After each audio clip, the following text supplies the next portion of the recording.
The term psychotherapy means any effort to change the processes of the mind, to change the individual's pattern of thinking from one manner to another. Psychotherapists are usually psychologists and psychiatrists. There are many psychotherapies, from Sigmund Freud's psychoanalysis to Alfred Adler's psychoanalysis, Carl Jung's psychoanalysis, Skinner's behavior modification, Albert Ellis and Aaron Beck's cognitive behavior therapy, R.D. Laing's existential psychotherapy, Abraham Maslow's humanistic psychotherapy, and many, many others. You learn about all those psychotherapies at graduate school.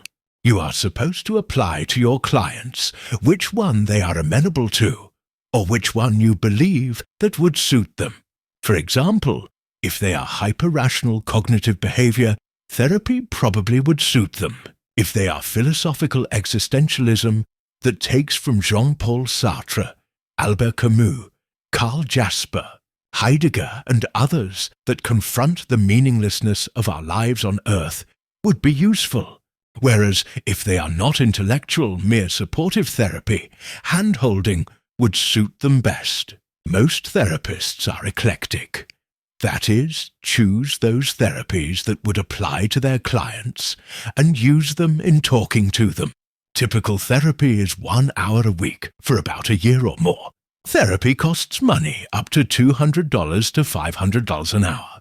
As a result, many poor people, especially black folks, cannot afford it and use alcohol, drugs and sex to cope with the stresses of their lives in America.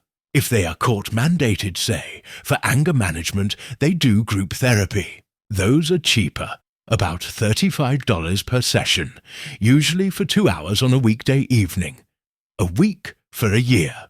People who believe that their pattern of thinking troubles them go to psychotherapists to help them change their pattern of thinking. The typical client for psychotherapy has at least a college degree.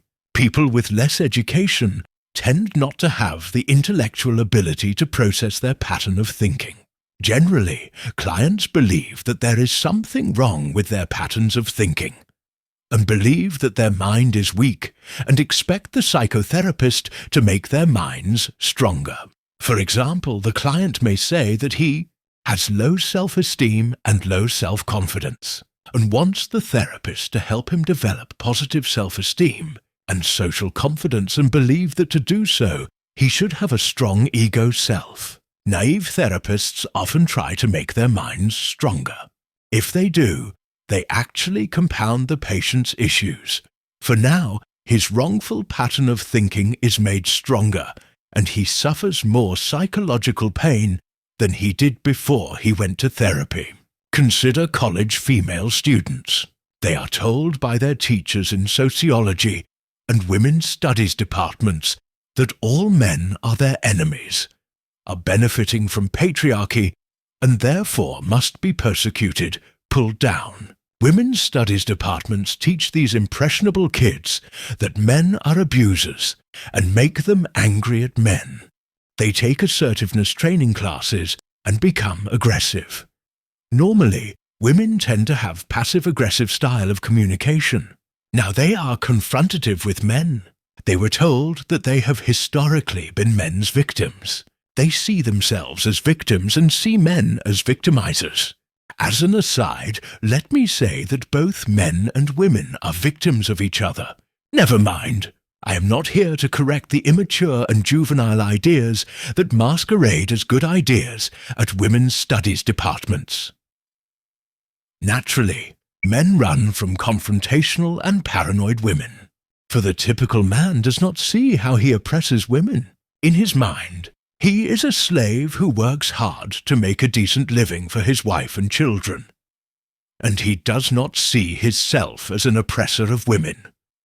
So to be told that he is an oppressor puts him off, and he avoids vociferous feminists.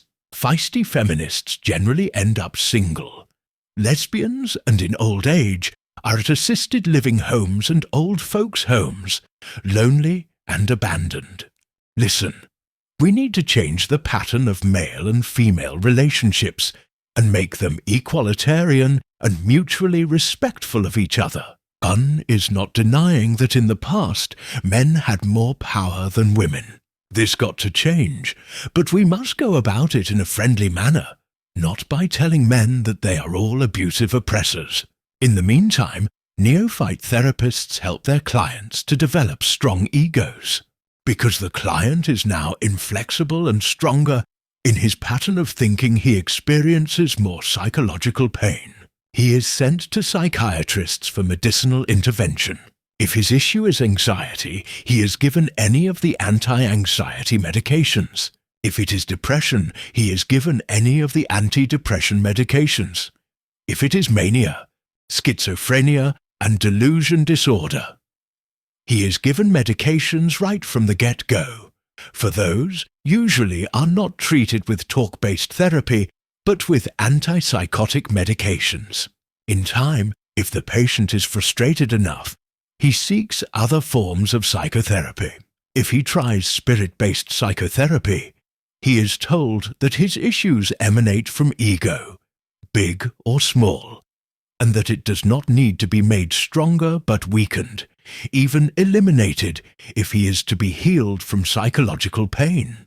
I worked as a secular scientific therapist for over 20 years, before I gradually recognized that people are spiritual beings having physical experience. Thereafter, I trained myself on spiritual matters.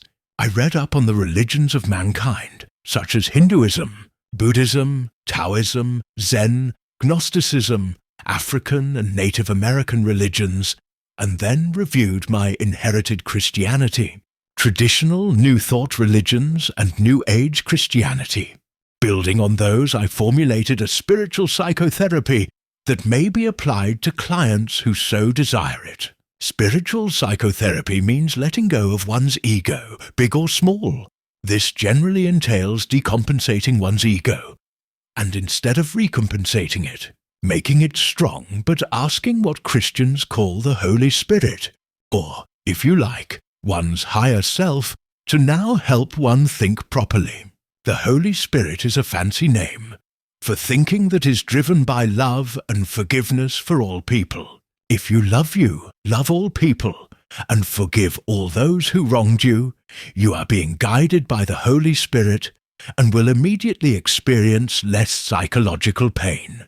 Spiritual psychotherapy is an attempt to eliminate the individual's ego and make him egoless so that his higher self, his loving and forgiving self, called the Holy Spirit by Christians, think through him.